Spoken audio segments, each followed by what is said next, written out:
Bonjour et bienvenue dans le face-à-face entre Bruno Jeudi de Paris Match et Gérard Leclerc de Radio Classique. Bonjour messieurs. Bonjour. Alors après la nuit d'horreur de vendredi, puis la sidération qui s'en est suivie, la classe politique n'a pas laissé de répit à l'unité nationale. Après l'union sacrée qui a eu lieu à Versailles lundi, où députés et sénateurs ont chanté ensemble et debout la Marseillaise, eh bien hier, la politique aérienne a repris ses droits, loin de la dignité dont la classe politique aurait dû faire preuve. Regardez ces images, c'était hier à l'Assemblée nationale. La droite ne s'est pas levée. Qui sont debout et qui représentent nos services publics, la force et la puissance de l'État au terrorisme. Et donc, aujourd'hui, nous devrons en permanence penser aux victimes, à leurs proches. S'il vous plaît. Monsieur le Président, Mesdames et Messieurs les députés, Monsieur le député Patrick Bloch. Voilà, messieurs, est-ce que vous aviez été surpris par cette rupture, on va dire, si rapide de cette fameuse unité nationale dont on aurait pu imaginer qu'elle aurait duré? Ouais, c'est toujours difficile l'unité nationale, surtout quand on est à moins de 3 semaines d'une élection, sélection régionale. Bon, il y a les règles de la politique, l'opposition est là pour s'opposer, etc. Cela dit, c'est vrai qu'hier, c'était assez malvenu, c'était trop tôt et dans la forme, c'était pas très bien.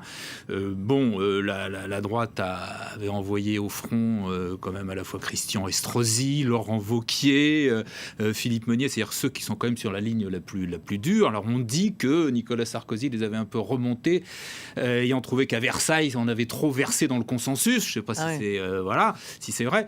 D'un autre côté, je trouve que le fait que ce soit Claude Barthelone qui préside la séance alors qu'il est lui-même candidat dans la région Île-de-France et que c'est donc cette espèce de double casquette, je suis pas sûr que ce soit une très bonne idée. En plus, il manque peut-être un peu d'autorité justement pour, dans un cas comme ça, pour essayer de faire un rappel à l'ordre. Donc voilà, enfin le résultat effectivement était pas très brillant, quoi. C'est le moins qu'on puisse dire.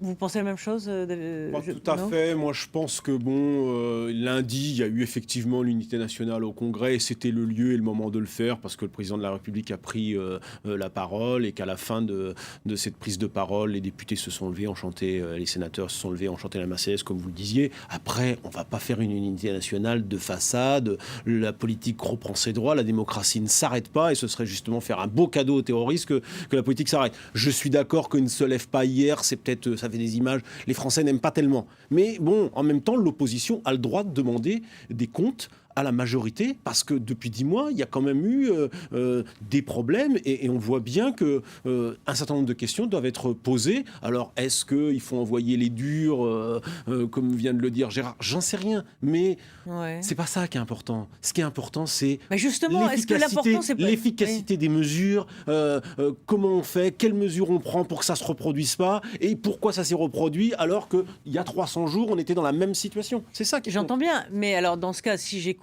votre argument, pourquoi pleurer sur le lait renversé et dire vous auriez dû faire ci, vous auriez dû faire ça, c'est pas très constructif. Et pourquoi l'opposition? Est-ce que dans le fond cette unité nationale ça a gêné l'opposition? Pourtant François Hollande a pris des propositions de Nicolas Sarkozy. C'est justement tout le problème.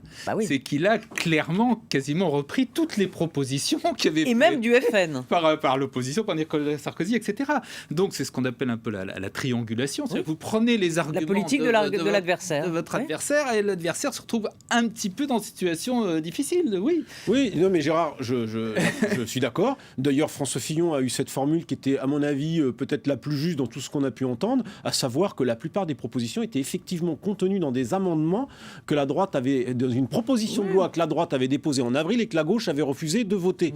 Donc c'est vrai, les choses, il les a dites à sa façon, c'est-à-dire calmement, sans tomber dans la polémique. C'est vrai qu'on sent que les sarkozystes ont été chauffés à blanc, si vous voulez, ça c'est vrai. Ouais. Ça c'est vrai. Et que Alain Juppé, dans le même temps, a peut-être été un petit peu faire entendre une petite musique de centre-gauche pour faire aussi de la politique. Tout le monde fait de la politique dans cette histoire, c'est clair. Y compris Claude Barthelone, vous avez raison. On peut d'ailleurs s'étonner qu'il préside les questions d'actualité. Vous avez raison.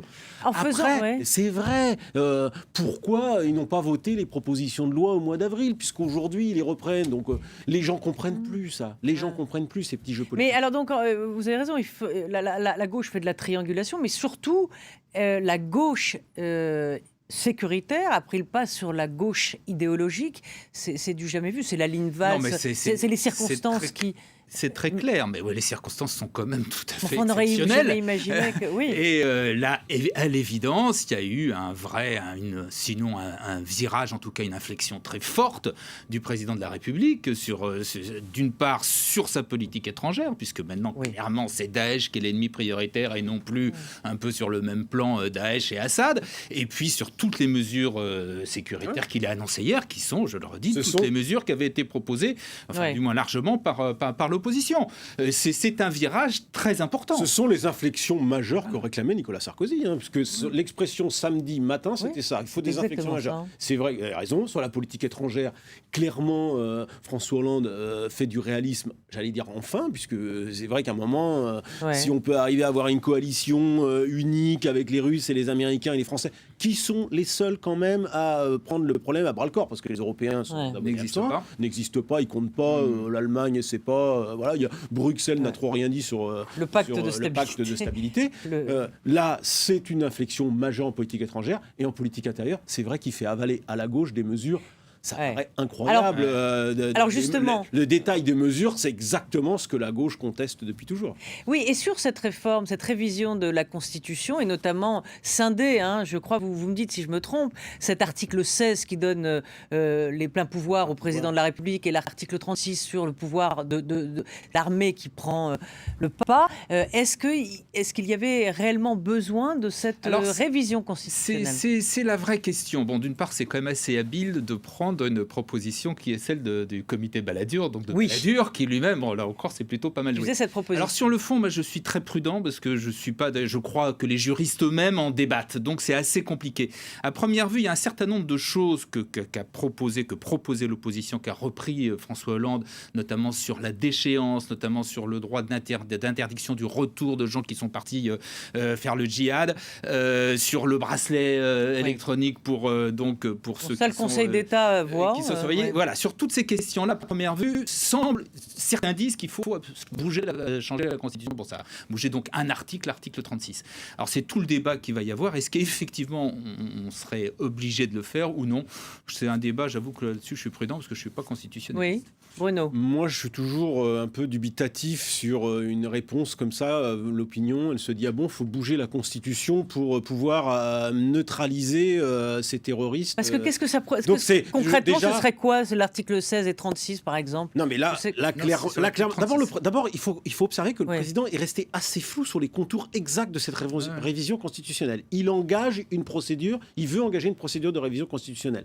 Après, sur le contenu, Gérard a raison, c'est assez flou. Notamment, il voudrait peut-être y ajouter, si le Conseil d'État, notamment, retoque la proposition de Nicolas Sarkozy, le fameux bracelet électronique on ferait porter aux terroristes potentiels fichés au terme de la fiche S. Ça veut dire quoi ? Ça veut dire qu'aujourd'hui, le bracelet électronique, ne peuvent le porter que des gens qui ont fait l'objet d'une condamnation judiciaire. La fiche S n'est pas une condamnation judiciaire. Oui, c'est un truc administratif. Donc c'est un truc de fond, et c'est un truc administratif, mais c'est un truc de fond. Donc ça, effectivement, il paraît qu'il faudrait modifier la Constitution. Je ne peux pas vous dire, Rosine, à l'instant. On verra, on en débattra. Après, c'est vrai, mais l'opinion, qu'est-ce que vous voulez qu'elle vous dise ? Il faut bouger la Constitution. Bouger la Constitution...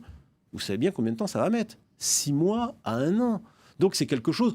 Moi, je vais vous dire un truc. J'ai l'impression que François Hollande, sur ce point-là, pas sur les autres, sur ce plan-là, il y a un peu trop d'habileté aussi politique, parce que lui aussi, il fait de la politique dans cette affaire. D'ailleurs, il a eu 2-3 petites phrases, notamment une sur la police, dont il aurait pu se passer au Congrès. Ça aussi, ça a énervé. C'est-à-dire la phrase il a dit qu'il allait créer 5000 postes quand Nicolas Sarkozy en a supprimé 10 000, qu'il allait ramener au niveau de 2007. On sent bien que la politique n'est jamais loin entre ces deux hommes et qu'ils ont déjà la tête en 2017. Je suis désolé de le dire, mais c'est vrai. Il aurait dû faire l'économie de cette phrase. Alors du coup, pour 2017, c'est plus le capitaine de pédalo, François Hollande ? Non, c'est... pour l'instant, il a... semble-t-il juste qu'il faut toujours voir comment les gens, dans un premier temps en tout cas, si on en croit les sondages, les gens trouvent qu'il a assumé l'autorité, la détermination, le ton martial, etc. Qu'est-ce qu'il en sera dans quelques semaines ou dans quelques mois, on verra. Donc pour l'instant, il a plutôt effectivement pas mal géré donc cet épisode, et il a pris effectivement les mesures aussi bien dès le premier soir que ensuite à Versailles, les mesures, le ton que les Français attendaient. Oui. Mais je dis tout ça, Ouais. on est encore loin et Bruno, très, très moi, court, je me ouais. méfie. Temps de se changer. Je pense que les Français Avec- sont très en colère contre leur classe politique, contre leurs dirigeants. Peut-être qu'ils peuvent faire gré à François Hollande d'avoir peut-être de s'être hissé là avec son discours à la hauteur, mais globalement ils sont très en colère parce que depuis 300 jours, pas grand-chose n'a changé et la France paraît aujourd'hui plus que jamais avoir baissé la garde. En tout cas, on attend sur deux choses. D'une part, c'est sur la guerre à Daesh. Est-ce que cette fois-ci vraiment tout le monde va le faire dans une vraie coalition? Ouais. Et deuxièmement, par rapport à l'islamisation aux islamistes en France, je trouve qu'on est encore. Oui, pas très clair. c'est vrai. Sur les banlieues, les armes, etc. Voilà. C'est vrai, il manque des choses. Merci beaucoup à tous les deux. Et on se retrouve très vite sur France 24. Merci.